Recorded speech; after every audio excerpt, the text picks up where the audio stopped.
Okay guys, so in this video, I'm gonna go over what we saw today. And what we saw today was 1.7, solving inequalities. So I'm gonna show you guys 3 examples for how to solve inequalities. So example. The one we're going to be doing is going to be x minus 6 is greater than or equal to negative 10. So on here, what we want to do is we are trying to leave my x variable alone. So again, we're trying to leave my x variable alone. So to do that, I have to get rid of anything right next to it. In this case, it's my negative 6. So we're going to get rid of it. To get rid of it, I have to do the opposite of a minus, which is going to be plus 6. And plus 6, because whatever you do to one side, you do to the other. So these end up canceling, and you're going to be left with x is greater than or equal to, and then negative 10 plus 6 is going to give me negative 4. And this is going to be your answer for solving inequalities. Make sure, guys, that you're checking these as you go.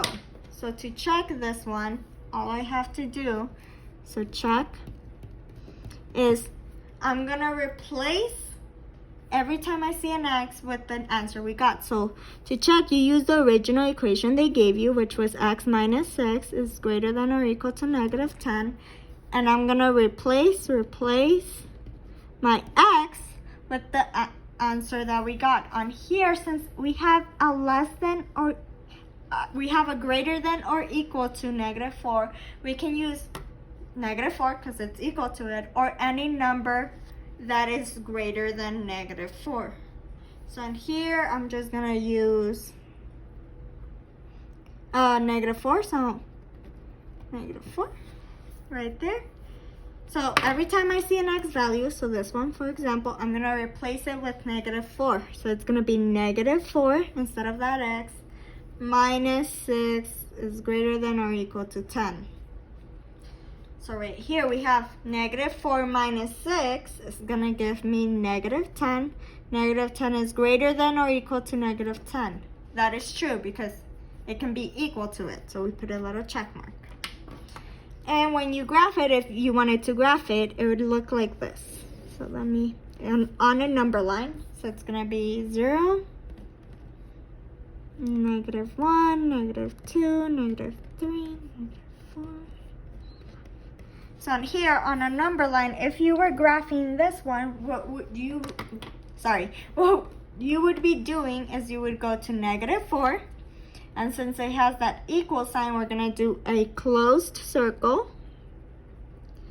And now, since x is greater than or equal to negative 4, it means that x is bigger or equal to negative 4, meaning that I have to shade to the side of the bigger numbers of the negative 4. So on here, we're going to shade negative 3, negative 2, negative 1, 0, 1, 2, 3, so on and so forth. So we're shading on this side because all of those numbers are bigger than negative 4. So let's do another example.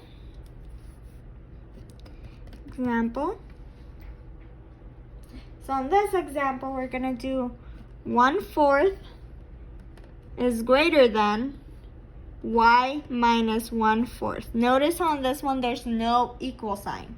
That's important for when you're checking. So on here, what I'm going to do is going to try to leave my y variable alone. To do that, I have to get rid of this minus 1/4.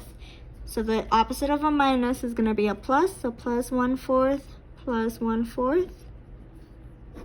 On these sides, they end up canceling. And then 1/4 plus 1/4 is going to give me 2/4. If you need a calculator, go ahead and use a calculator. And all of this is, and 2/4 is going to be greater than y. That's going to be your answer. Notice how there's no equal sign. Again, it's very important for when you check. So check. So in here, when I'm checking, again, what I'm going to do is I'm going to use the original problem they gave me, which was 1/4 is greater than y minus 1/4. So I'm going to replace y. There you go, sorry. So I'm going to replace the y. And notice how my answer didn't have an equal sign. If it does not have an equal sign, it means you cannot check it using this number they gave you. So you have to check it according to this rule. So since 2/4 is greater than y, to check it, I have to use a number that's less than 2/4 so that it fits my y. So for this problem, let's just use 1/4 because I know 1/4 is less than 2/4. So I'm going to replace y with 1/4. Again, you only do that when there's no equal sign. So now what I have to do is 1/4 greater than 1/4 minus 1/4. So 1/4 minus 1/4 is going to be 0. So 1/4 is greater than 0. And that's correct. So we put a little check mark right here. It means that we checked it correctly. It means that we got the correct answer. There we go.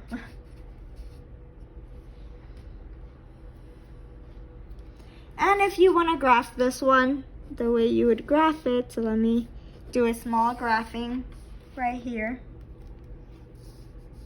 If I'm going too fast, by the way, guys, remember this is a video, just pause it or rewind. So in here, I'm going to graph. So when you're graphing, you're not going to graph the check part. You're going to graph the answer you got over here. So I'm going to graph the 2/4. So let's say there, it's somewhere right there, 2/4. So here I'm going to put 1/4 right here and then 3/4 over here, just to help me. So when I'm graphing, I'm going to go to 1/4 and I'm either going to draw an open circle or closed circle. So in here, since we have no equal sign, we're going to have to draw an open circle because 2/4 is not included in my answer. So after that, we're going to shade. So the area we're going to shade is going to be 2/4 is greater than y. So that means 2/4 is going to be greater than any number, bigger than any number that y is. So meaning, in other words, that you could express it as y is less than 2/4. So y is less, it's smaller than 2/4. So my smaller numbers are going to be 1/4, 0, -1, -2, so on and so forth. So I'm going to shade on this side.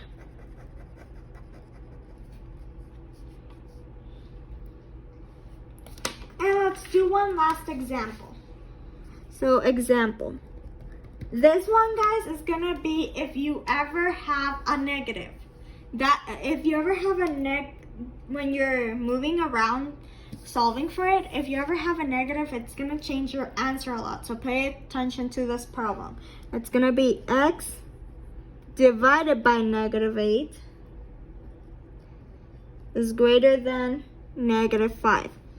So on here, what we have to do is we're trying to leave my x variable alone.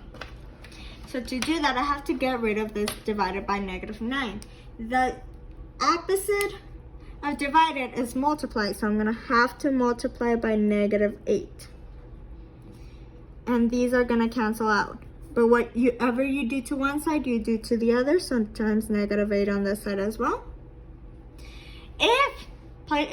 Pay close attention to this. If you ever divide or multiply by a negative number, you're gonna have to switch your inequality. You're gonna have to switch the symbol. Again, if you ever multiply or divide by a negative number, you switch your inequality. So what I mean, it's gonna be like this, x, and then instead of greater than, I'm gonna have less than. I'm flipping it. And then -5 times -8 is going to give me +40. And that'll be your answer.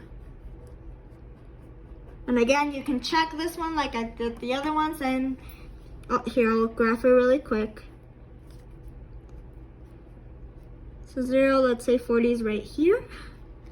So let's say 30 is right here and 50 is right here. There we go. So for graphing, I'm not gonna check this one because you check it the exact same way you did the other one, so just make sure you're checking it. So to graph it, I have to go to 40 and I'm gonna do an open circle because there's no equal sign, so open circle. And since x is less than 40, it means x is smaller than 40, so I'm just gonna shade any number that's less than 40. And that'll be how you solve these type of inequalities. We'll see more about it tomorrow.